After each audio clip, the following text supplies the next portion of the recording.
신약성경 40주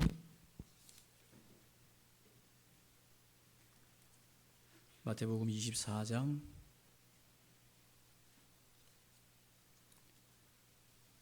마태복음 24장입니다. 24장 1절로 14절까지 함께 읽도록 하겠습니다. 예수께서 성전에서 나와서 가실 때에 제자들이 성전 건물들을 가리켜 보이려고 나아오니 대답하여 이르시되 너희가 이 모든 것을 보지 못하느냐? 내가 진실로 너희에게 이르노니 돌 하나도 돌 위에 남지 않고 다 무너뜨려지리라. 예수께서 감난산 위에 앉으셨을 때에 제자들이 조용히 와서 이르되 우리에게 이르소서 어느 때에 이런 일이 있겠사오며 또 주의 임하심과 세상 끝에는 무슨 징조가 있사오리이까? 예수께서 대답하여 이르시되 너희가 사람의 미혹을 받지 않도록 주의하라. 많은 사람이 내 이름으로 와서 이르되 나는 그리스도라 하여 많은 사람을 미혹하리라. 난리와 난리 소문을 듣겠으나 너희는 삼가 두려워하지 말라. 이런 일이 있어야 하되 아직 끝은 아니라. 민족이 민족을 나라가 나라를 대적하여 일어나겠고 곳곳에 기근과 지진이 있으리니 이 모든 것은 재난의 시작이니라. 그때에 사람들이 너희를 환난에 넘겨주겠으며 너희를 죽이리니 너희가 내 이름 때문에 모든 민족에게 미움을 받으리라. 그때 많은 사람이 실족하게 되어 서로 잡아주고 서로 미워하겠으며 서로 거짓 선지자가 많이 일어나 많은 사람을 미혹하겠으며 불법이 성함으로 많은 사람의 사랑이 식어지리라. 그러나 끝까지 견디는 자는 구원을 얻으리라. 이 천국 복음이 모든 민족에게 증언되기 위하여 온 세상에 전파되리니 그제야 끝이 오리라. 아멘. 마태복음 24장 1절로 14절 말씀으로 세상은 끝을 향해 가고 있습니다. 라는 제목으로 함께 말씀을 나누기로 원합니다. 예수님께서 예루살렘 성전 마지막 이제 3년의 공생애 중에서 마지막 올라간 예루살렘 성전이죠. 그 마지막 성전에서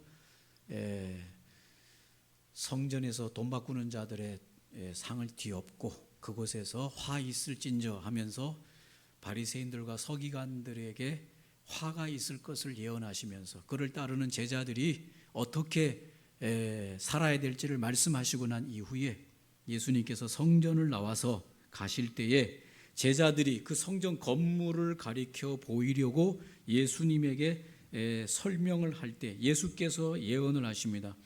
24장 2절에 대답하여 이르시되 너희가 이 모든 것을 보지 못하느냐? 내가 진실로 너희에게 이르노니 돌 하나도 돌 위에 남지 않고 다 무너뜨려지리라. 이 말을 들었을 때 여러분은 아무런 무감각하게 그런가 보다 할지 모르지만 유대인들이 이 말을 들었을 때 이것은 천천병력과도 같은 말씀입니다. 우리에게는 이 예언이 이 말씀 선포가 별 의미 없이 들릴지 모르지만 유대인에게서는 기가 막힌 예언입니다. 제자들이 감난산에서 예수님에게 물었습니다. 예수께서 감난산 위에 앉으셨을 때에 제자들이 조용히 와서 이르되 우리에게 이르소서 어느 때 이런 일이 있겠사오며 또 주의 임하심과 세상 끝에는 무슨 징조가 있사오리이까? 감난산에서 앉아서 보면 뭐가 보일까요? 이스라엘을 가보신 분은 알겠지만은 감난산에서 딱 내려다 보면 바로 예루살렘 성이 큰 성이 다 성 안이 내려다 보이고 그 성 안에 있는 예루살렘 성전이 바로 한눈에 내려다 보이는 거예요. 여러분이 볼 때 보통 이스라엘에서 이스라엘의 예루살렘 그 지금 황금 돔이 있는 사진을 찍을 때 그 사진 찍는 포인트가 주로 어딘가면 감람산에서 내려다 보이는 거죠. 오늘 예수님께서 감람산에 앉으셔서 예루살렘 성전을 내려다보고 있을 그때에 제자들이 조용히 말하기를 예수님께서 말씀하셨던 이 예루살렘 성전이 파괴되고 그래서 돌에 돌 하나 남지 않는다고 말씀하신 그때가 언제 일어나겠습니까? 그리고 주의 임하심과 세상 끝에는 무슨 징조들이 있겠습니까? 라고 물어봤습니다. 대단히 심각한 말씀을 예수님이 하신 것이고, 유대인 출신인 오늘 이 제자들에게는 엄청난 충격의 말씀이기 때문에, 그리고 이 말에 대하여 제자들이 예수님에게 귀를 기울여서 물어보는 것이죠. 이런 일이 언제 있겠나이까? 그리고 무슨 이런 일이 있을 때 무슨 징조가 있겠습니까?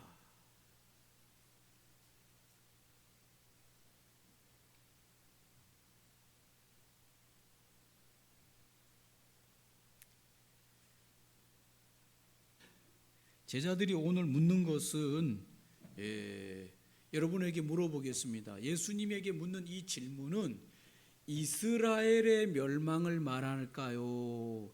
온 세상의 멸망을 물어보는 걸까요? 오늘 제자들이 예수님에게 묻는 주님의 임하심, 주의 임하심과 세상 끝에는 무슨 징조가 있사옵니까? 라고 묻는 이 제자들의 질문은 이스라엘의 멸망, 유대의 멸망, 성전의 파괴, 이거를 묻는 것이다 라고 하는 물음이 맞지요. 제자들이 오늘 묻는 것은 이 세상의 종말을 물어보는 것보다는 이스라엘의 종말, 이스라엘의 멸망, 성전의 파괴를 물어보는 질문이 더 가깝습니다.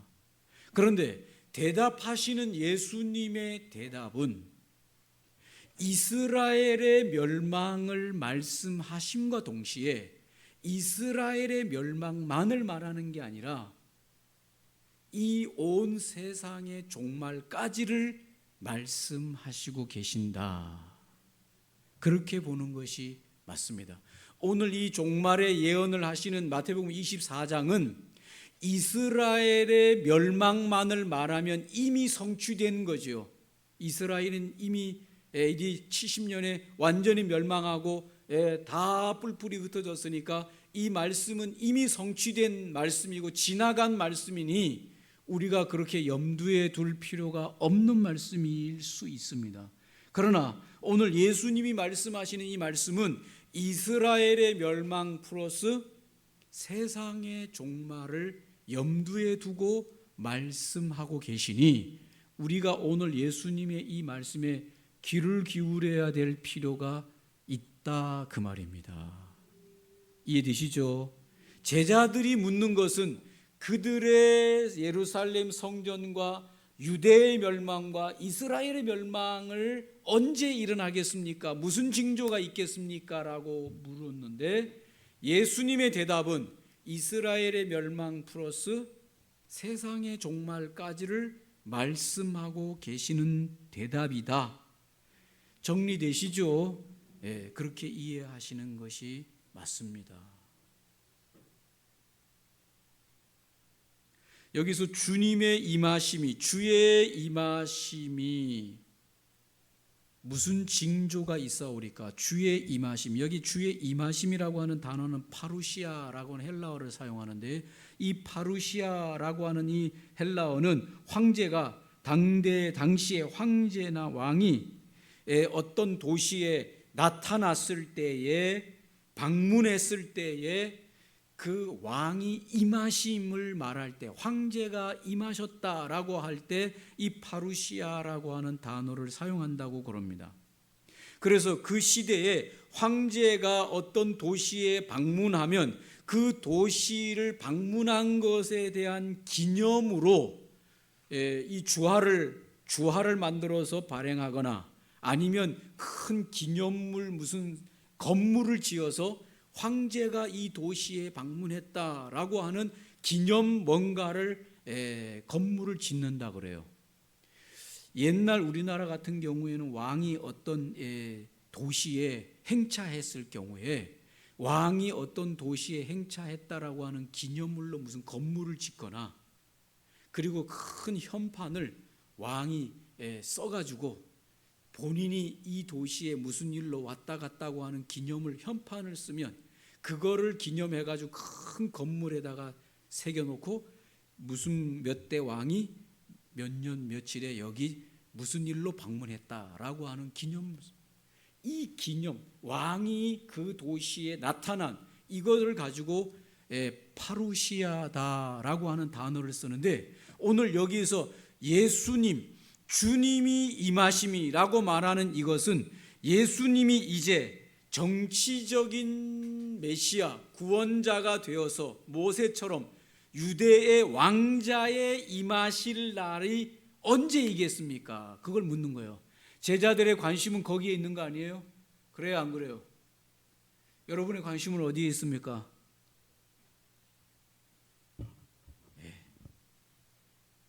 주식 사는 사람들은 언제 내가 산 주식이 대박이 날까? 관심거리죠. 복권을 매 금요일 날 사는지 토요일 날 사는지 모르지만 복권 사는 사람들은 살 때마다 무슨 관심이에요? 내 복권이 언제 대박 맞아서 내 인생이 뭔가 변화가 올 것이냐. 여러분은 무슨 기대가 있습니까? 기대가 없죠. 오늘 이 제자들의 기대는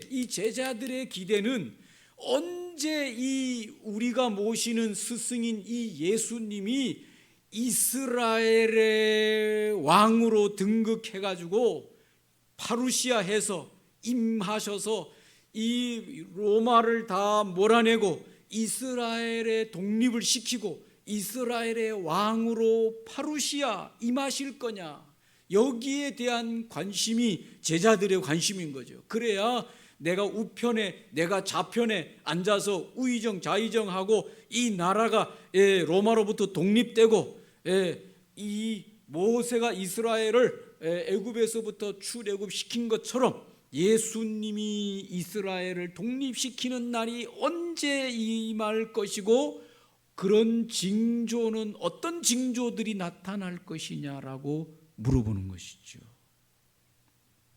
주의 파루시아가 언제 오겠습니까? 그리고 그 끝에는 어떤 징조들이 있습니까? 제자들은 본인들의 로마의 멸망과 이스라엘의 독립이 세상 끝으로 보는 것이고, 예수님께서 말씀하시는 것은 그런 의미가 아닌 거죠. 예수님께서 말씀하시는 주님의 임하심은 주님이 마지막 때 재림으로 임하시는 것이고, 세상 끝의 징조는 이 세상 마지막에 일어날 징조를 동시적으로 말씀하시는 것이죠. 예수님께서 오늘 말씀하시기를 돌 위에 이 저 성전이 너희들이 보는 이 성전인 돌 위에 돌 하나 남지 않을 때가 올 것이다. 그때가 언제입니까? 이 성전은 바로 스룹바벨 성전이었는데, 너무 스룹바벨 성전이 초라하게 계속해서 내려오다가 헤롯이 이스라엘 백성들의 환심을 사기 위하여 대대적으로 보수를 했습니다. 그래서 이 헤롯 성전이라고 불리는 이 성전은 스룹바벨 2차로 지었던 스룹바벨 성전이 아주 이제 새롭게 보수되어진 그 성전을 말하는데, 이 성전이 무너져서 돌에 돌 하나 남지 않을 것을 예언하셨습니다. 예수님께서. 여러분에게 한번 질문하겠습니다. 여러분 40살, 여러분 나이에 플러스 40을 더하면 몇 살이 됩니까? 속으로 생각하세요. 그리고 무슨 일이 그때 일어날 것 같습니까? 세상에 무슨 일이 있을까요? 여러분 나이 더하기 40을 했을 때 세상에 무슨 일이 일어날까요? 생각만 해보세요.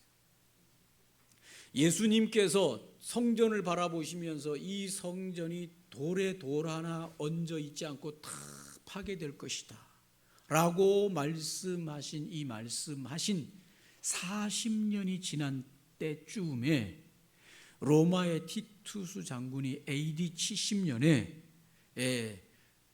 이 이스라엘 유대인들이 로마를 향하여 반역을 일으켜 가지고 지금으로 말하면 독립운동을 일으켰는데 그 독립운동을 진압하기 위해서 로마에서 티투스 장군이 와가지고 예루살렘 성 안에 이스라엘 백성들이 도망가서 이 독립군들이 거기 안에 있는데 예루살렘을 포위하고 들어가서 완전히 진압하고 그 예루살렘 성전까지도 완전히 회파해 버린 사건이 AD 70년에 일어나고, 이때 무슨 로마 군대들에게서 무슨 소문이 퍼졌는가 하면 성전의 돌과 돌 사이에 황금을 숨겨 놓았다라고 하는 이 소문이 있어서 로마 군인들이 예루살렘을 포위하고 들어가서 독립군들을 다, 유대 독립군들을 다 죽이고 성전을 회파하면서 돌과 돌 사이를 다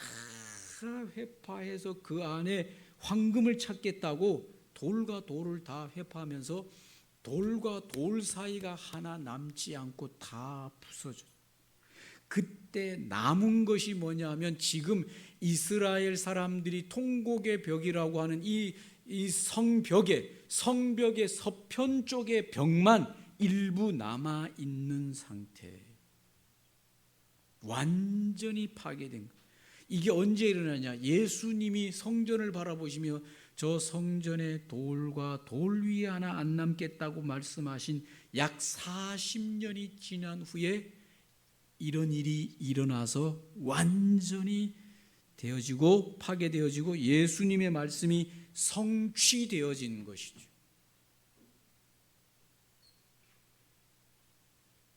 어떻게 예수님은 이걸 알았을까요? 40년 후에 성전이 무너질 것을 어떻게 아셨을까요? 돌에 돌 하나 올려져 있지 않을 것을 어떻게 아셨을까요? 예수님이시니까 아시는 것이죠. 맞습니까? 인간의 머리로는 어떻게 그걸 예측하겠어요? 언젠가는 돌로 지어졌으니까 수백 년, 수천 년이 지나면 무너지겠지. 그거야 우리가 예측할 일이지만 예수님께서 40년 후에 일어날 그 일들을 어떻게 예언하셨을까요? 우리가 믿는 예수님이 전능하신 하나님이시라고 하는 걸 우리가 믿어야 됩니다. 그리고 제자들이 묻습니다. 언제 이런 일이 일어날 것이고 세상 끝날에 무슨 징조가 있을 것입니까? 라고 물을 때 예수님께서는 이스라엘의 멸망을 말하는 것이 아니라 세상의 끝을 말씀하시면서 세 가지를 말씀하시는데, 첫 번째, 제자들의 그 질문에 언제 그리고 무슨 징조들이 일어날 것인가라고 말할 때 즉답을 피하시는데, 언제라고 하는 것에 대한 즉답을 피하세요. 몇 년 몇 월 며칠에 주님이 재림이 임하고 세상 종말이 온다, 이거를 피하시고 단지 마지막 때 일어날 징조만으로 말씀하시는데, 첫 번째 징조는 종교적 신앙적 징조를 말씀하시는데, 많은 사람이 마지막 때, 이 세상 끝나는 마지막 때에 많은 사람들이 종교적으로, 특별히 기독교 신앙 안에서 내가 메시아다라고 하는 많은 사람들이 나타나서 많은 사람들을 미혹하는 때가 오는데, 그 때가 마지막의 징조 중에 하나다. 24장 11절에 거짓 선지자들이 많이 일어나서 많은 사람을 미혹하여서 그 신앙에서 떠나가게 할 것이다. 이것이 마지막 때 징조 중에 하나다. 주님이 강조한 징조 중에 하나예요. 예수님께서 대답하여 이르시되 너희가 사람의 미혹을 받지 않도록 주의하라. 24장 4절에 말합니다. 마지막 때에 말씀하시면서 제자들에게 말씀하시는 당부는 너희가 사람에게 미혹을 받지 않도록 주의하라. 사람에게 속지 않도록, 미혹되어 속지 않도록 주의하라. 속아서 어떻게 된다는 겁니까? 그 사람을 쫓아가서 그 사람을 섬기는 날이 올 것이다, 그 말입니다. 맞습니까? 우리도 지금 신앙 안에서, 이 믿음 안에서 역사를 볼 때 기독교의 짧은 역사, 우리 한국의 짧은 역사 속에서도 많은 사람들이 미혹당해서 그 사람을 쫓아가서 그 사람의 종교를 섬긴, 미혹되어진 많은 사람이, 기독교 역사 130년 지금 오는데 이때에도 지금 많은 무리들이 바른 신앙에서 떠나서 사람의 미혹을 받아서 그 사람을 지금도 섬기고 있습니다. 그렇죠. 신천지 이만희 교회 안에서 나름대로 열심히 신앙생활을 했다는 사람들이 사람의 미혹을 받고 떠나가죠. 주님이 말씀하시기를 사람의 유혹에 속지 않도록 주의하라. 어떻게 하면 주의할 수 있을까요? 바른 말씀을 배우고 바른 신앙으로 무장되지 않으면, 잘못하면 미혹받아 그 자리에 가 앉아 있는 것입니다. 이해되세요? 그래서 하나님의 말씀 들을 때 바른 말씀을 잘 들어야 돼요.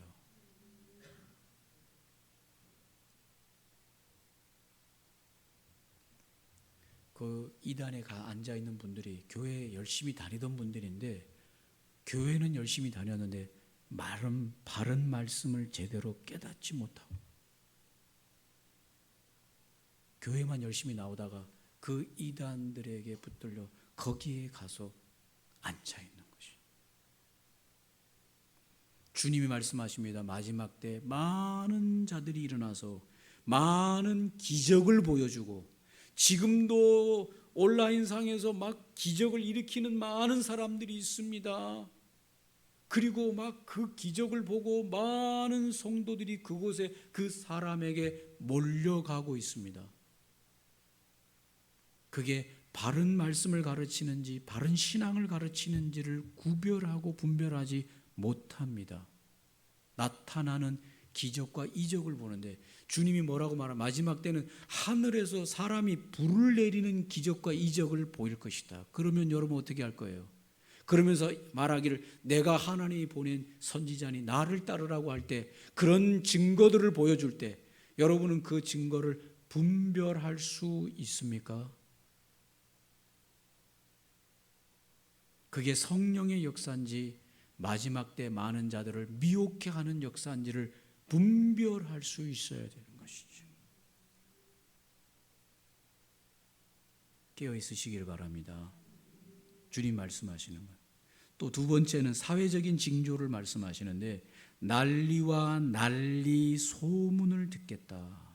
지금 우리가 듣고 있는 거죠. 6절에 난리와 난리 소문을 듣겠다. 7절에 민족이 민족을, 나라가 나라를 대적하여 일어날 것이다.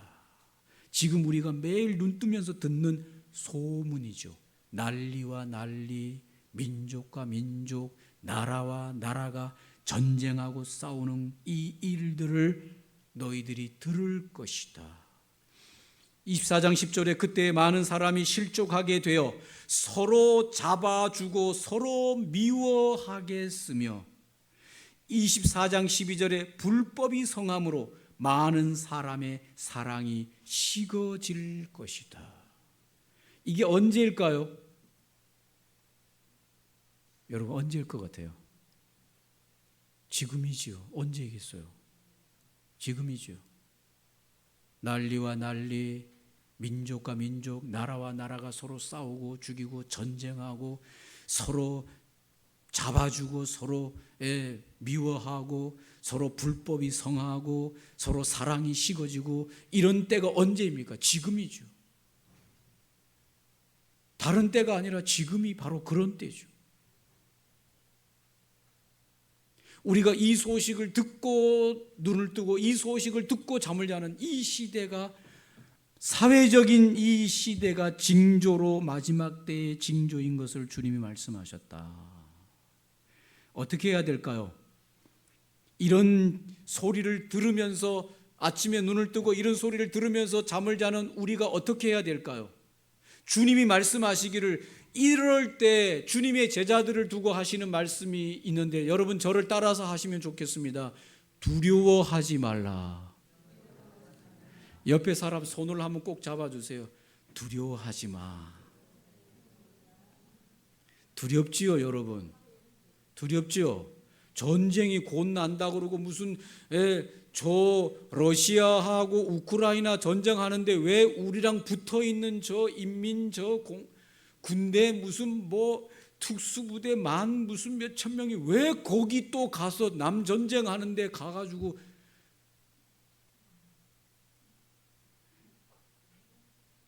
저것들 저 어떻게 하려고 저러나. 저러다가 또 혹시 살짝 잘못돼가지고 방향을 또 바꾸면 어떻게 하나. 여러분, 우려되는 일들이 많이 있죠.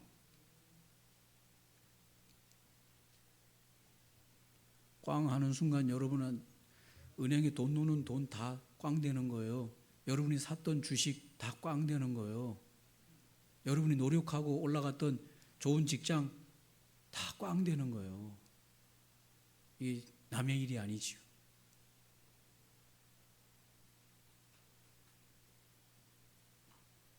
나라와 민족을 위해서 우리가 그것 때문만이 아니라 나라와 민족을 위해서 교회가 깨어 기도해야 되는데, 주님이 마지막 때에 그런 현상들이 일어나지만 주님이 해주시는 답을 말씀하시는데 뭐라고 답을 말씀하십니까? 두려워하지 마라. 두려워하지 마라. 이게 사람과 사람끼리만 원인이 결과가 생겨서 막 일어난다고 하면 두려워해야 될 일이죠. 그러나 하나님이 다 관여하셔서 이런 일들이 일어나고 그런 모든 일들 속에 하나님의 눈이 하나님의 백성과 함께 하고 있으니 하나님 없는 세상에서 이런 일이 일어날 것 같으면 얼마나 두렵겠습니까? 그러나 하나님이 관여하신 속에서 이런 일들이 일어나니 믿음의 사람들은 첫 번째 뭐 하지 마라? 두려워하지 마라. 두려워하지 마시기 바랍니다. 두려워하지 않고 그러면 어떻게 해야 되느냐? 하나님 앞에서 하루하루를 이 세상 속에서 살아갈 때 이 세상 국민으로 살아가고 이 세상 백성으로 살아가고 이 세상 하나님의 자녀로 이 세상에서 살아갈 때 지혜를 구하면서 살아가시기를 바랍니다. 나라가 혼란스럽고 시대가 혼란스럽고 나라가 뭔가가 혼란스러워서 뭔가 이렇게 할 때 많은 곳에서 이렇게 해야 된다 저렇게 해야 된다 이것이 맞다 저것이 맞다라고 온갖 혼합스러운 뉴스들이 오고 갈 때 진짜 중요한 것은 바른 생각으로 판단하는 게 중요한 거예요. 맞습니까? 어떤 위험이 닥쳐올 때 내가 이렇게 해야 될 것인가 저렇게 해야 될 것인가를 결정하는 것은 내가 결정해야 되는데, 그럴 때 정말 중요한 것은 바른 판단력이죠. 바른 판단력에 있어서 가장 장애물이 되는 것이 뭡니까? 바른 판단력을 하려고 할 때 가장 큰 장애물이 뭘까요? 바른 판단을 하지 못하게 하는 게 뭘까요? 두려움이에요. 사람이 두려움이 오는 그 순간 사람은 더 이상 바른 것을 판단하는 판단력을 잃어버립니다. 잘못 판단해요. 판단을 미스합니다.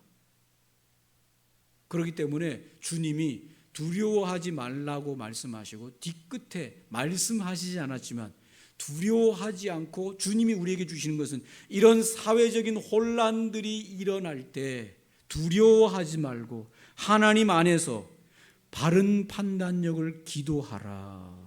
바르게 무엇이 옳고 무엇이 잘못되고 어떻게 행해야 될 것인가에 대한 바른 판단력을 구하라. 할렐루야. 예. 이런 때에 성도들은 하나님 앞에 지혜를 구하고 지식을 구하고 무엇이 옳은지 무엇이 잘못됐는지 바른 판단력을 하나님에게 구하면서 하루하루 삶 속에서 하나님과 믿음 안에서 그 신앙을 붙들고 갈 수 있는 지혜와 지식과 바른 판단, 결단을 하나님 앞에 구해야 됩니다. 잘못 판단하면 삐끗하는 순간 신앙도 잃어버리고 삶도 잃어버리고 다 잃어버리는 것입니다.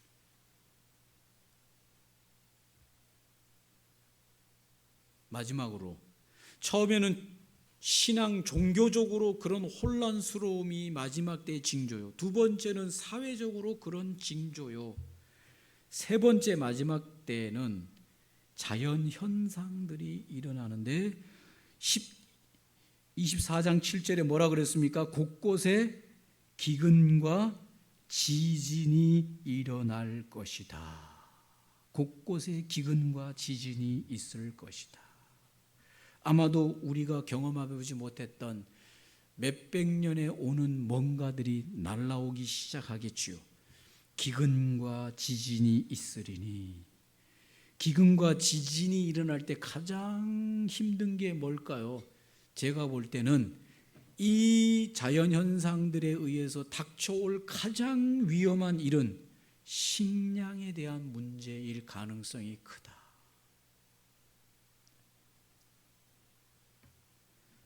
자동차는 없으면 안 타면 되는 것이고요. 자전거 타고 다니면 되는 것이. 안 그렇습니까? 컴퓨터 없으면 안 하면 되는데 식량의 문제가 생겼다. 그 다음에는 진짜 이게 감당하기가 어려운 때가 오는 것이. 돈 가지고도 곡식을 살 수가 있고 당장 하루하루 먹을 식량을 살 수가 없다. 우리나라처럼 특별히 이 식량의 자급자족이 안 되는 나라 같은 경우에는 외국에서 물량을 들여와야 목구멍에 밥을 넣는데 무슨 천지지변들이 세상에 생기면서 식량의 문제가 생겼다 그러면 우리나라 먹을 것도 없는데 당신 나라에 먹을 거 안 판다. 그렇게 될 경우에 우리나라에서 이 식량을 자급자족할 수 있는 힘이 우리나라는 아주 부족한 나라예요. 참 심각한 때가 오는데 제가 생각할 때 이 자연현상에서 기근과 지진 이것은 무엇을 의미하고 있을까? 마지막 때 큰 식량난이 올 가능성이 자연으로부터 올 가능성이 와서 수많은 어려움과 고난이 마지막 때 오지 않을까 이런 생각을 해보는 것입니다. 그럴 때 오늘 주님이 뭐라고 말합니까? 해결점을 말하는데 주님이 말씀하시는 것은 인내해야 된다고 말합니다. 왜 인내해야 되냐고 말하는가 하면 13절에 보면 이런 모든 일들이 복합적으로 마지막 때 일어나는 증상들이 올 때에 끝까지 견디는 자는 구원을 받을 것이다. 견딘다는 말은 인내하는 걸 말하는 거죠. 그 힘든 시기, 영적으로, 종교적으로, 신앙적으로, 사회적으로 혼란이 많이 일어나고 또 자연재해로 인해서 이 먹을 것들이 사라지는 이런 어려운 시기가 마지막 때 닥쳐올 때 믿음의 성도들은 끝까지 신앙을 붙들고 인내하여야 한다. 끝까지 견디는 자는 구원을 받을 것이다. 여기서 말하는 구원은 무슨 사회적인 안정이나 신앙적인 안정이나 무슨 자연적인 안정을 말하는 것이 아니라 최종적으로 우리가 하나님 나라에서 영원한 영생을 얻는 그 믿음의 구원, 신앙의 구원을 의미한다고 보는 것이 더 맞습니다. 주님께서 말씀하시기를 이런 모든 것도 재난의 시작이다라고 말씀하시면서 너는 오늘 내가 너희들에게 말해주는 이런 모든 말들을 가지고 분별력을 가지고 두려워하지 않고 지혜롭게 하루하루 하나님 앞에서 이런 일이 있다고 말씀하신 말씀을 가지고 생전 그런 일이 없을 것처럼 살지 말고 마지막 때가 되면 이런 일이 닥쳐온다고 하신 말씀을 잘 기억하고 지혜를 가지고 분별하고 대처하면서 내 믿음을 끝까지 지키는 지혜로운 자들이 되라. 할렐루야. 주님이 그렇게 말씀하십니다.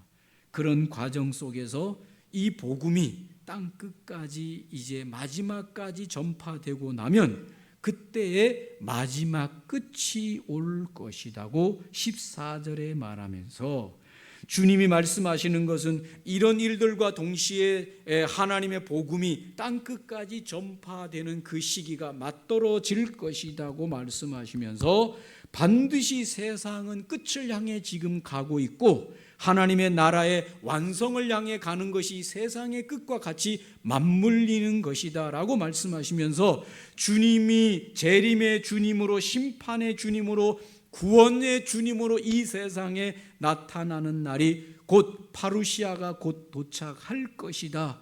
너희는 그날 그때를 위해서 믿음으로 신앙으로 깨어 준비하라. 바른 신앙으로 두려워하지 말고 분별하며 기도하며 이 시대를 살아가는 하나님의 백성들이 되라. 주님이 미리 알려주시는 것이죠. 생소롭게 생각하지 마시기 바랍니다. 이런 일이 올 줄은 몰랐다 그러지 마시고 주님이 마지막 때는 이런 일이 닥칠 것이다 라고 말씀하신 걸 가지고 염두에 두고 하루하루 주님 앞에서 바른 신앙과 두려움 없는 바른 판단력을 가지고 우리가 살아가는 저와 여러분들이 되시기를 주님의 이름으로 축복합니다. 오늘 말씀을 붙들고 함께 기도하면 좋겠습니다. 세상은 끝을 향해 가지 그냥 영원히 계속되는 것이 아니다라고 하는 걸 가르쳐주고 주님의 복음 전파도 끝이 있음을 말씀하시면서 마지막 때의 징조들이 나타날 때 끝까지 믿음을 지키고 신앙을 지키고 바른 판단과 분별력을 가지고 우리의 믿음과 신앙을 지켜가고 놀라거나 두려워하지 않으며 분별력을 가지고 살아가는 우리 모두가 되게 하여 주시옵소서. 한 영혼도 상한 영혼이 없도록 지켜주시고 보호하여 주시옵소서. 함께 이 시간 기도하도록 하겠습니다.